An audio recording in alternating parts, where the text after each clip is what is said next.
Hello, I'm Nick Tordoff and I'm Angus Robertson.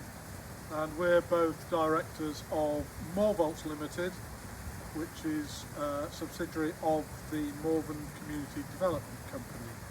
Morvern, we're a small community of just over 300 people with huge natural resources and a beautiful place to live, but with some significant challenges around sustaining a vibrant community of people.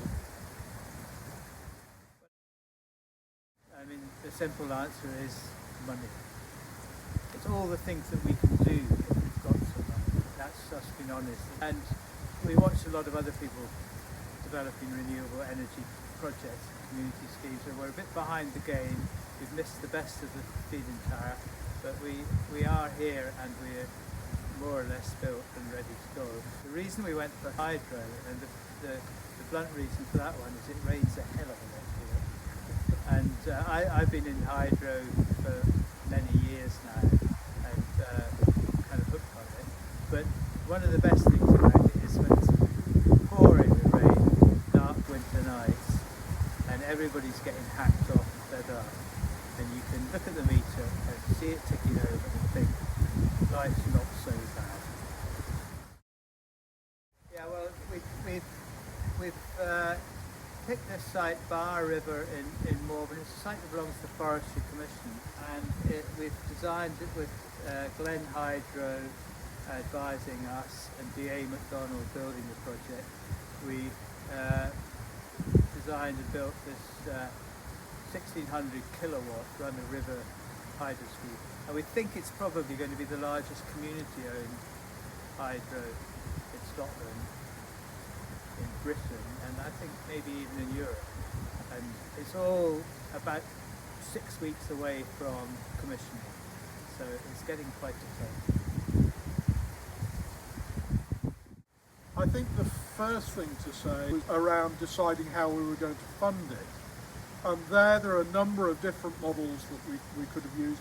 A lot of the smaller schemes have gone for partially community shares funded. In our case, we didn't feel that was appropriate because of the way that a community share scheme in a very small community with really quite a large project would have meant potentially control of the project moving away from people within the local community.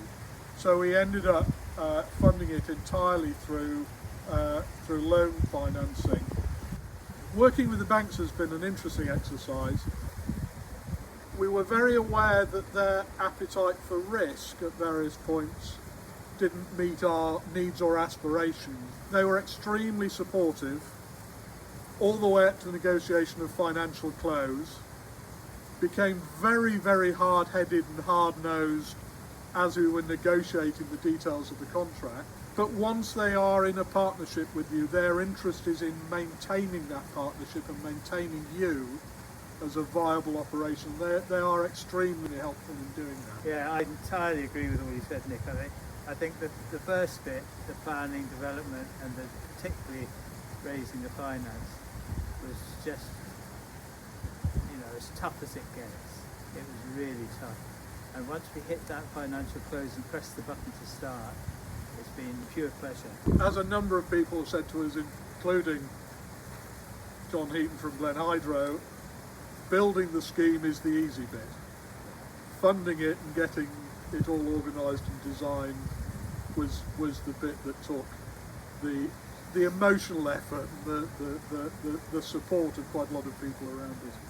We can only hope that the scheme will generate renewable energy. Hopefully we'll be able to use some of that ourselves, turn it into something better, and hopefully it will generate income for us, and we can do all sorts of things with that. And the other thing I think that we've learned is that we can do this kind of big scheme as a small community. The sky is the limit. Particularly it's full of water that's falling on our hydro scheme. A nice wet sky. A wet sky is the limit.